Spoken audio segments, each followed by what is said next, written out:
Adam, thank you. Well, to repeal or not to repeal, that's the question tangling minds of Columbia city leaders. Tonight, they were set to vote on whether to repeal an ordinance that bans conversion therapy. Now, conversion therapy is the practice of trying to change a person's sexual orientation or gender identity through counseling. City leaders passed an ordinance back in 2021 that banned this practice for those under 18. And tonight, they deferred the vote. WIS reporter Ashley Jones explains why. It's barbarous, it's treacherous to South Carolinians, and it's disastrous for our youth.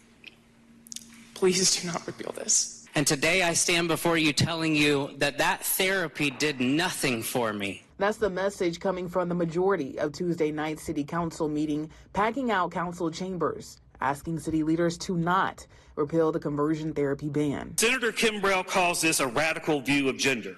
But what's radical is suggesting that the government must force cities to allow dangerous, debunked practices just because someone cloaks them in religion.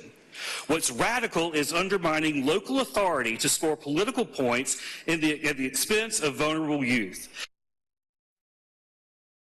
Here's a look at that ban that city leaders passed back in 2021. It stated the city of Columbia, South Carolina has a compelling interest in protecting the physical and psychological well-being of minors, including but not limited to lesbian, gay, bisexual, transgender, and or questioning youth from exposure to the serious harms and risks caused by conversion therapy or reparative therapy by licensed providers. The ban is unconstitutional and it's also unlawful under current state law. State Attorney General Alan Wilson has been against this ban since its passing, but with renewed interest, he sent a letter to city leaders back in April demanding a repeal of the ban. Now, a new layer added, the threat of state funding being stripped from the city.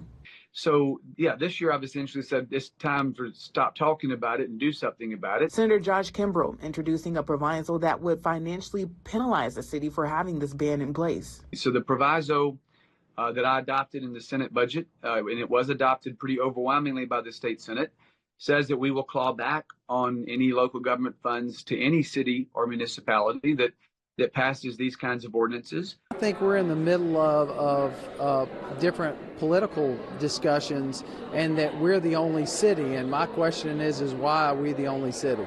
Columbia City Mayor Daniel Rickelman says council wants to wait and see what the state does before they vote on whether to repeal the ban. But he says they do have a plan in place. Tonight, we just, as part of the deferral, we made sure that we sequestered community funding from hospitality and ATAX to make sure that if something happens at the State House and we're not going to get funding, that we've got funding in place. In Columbia, I'm Ashley Jones, WIS News 10. City leaders have not set a date for when they'll take up another vote, but the earliest date could be in June.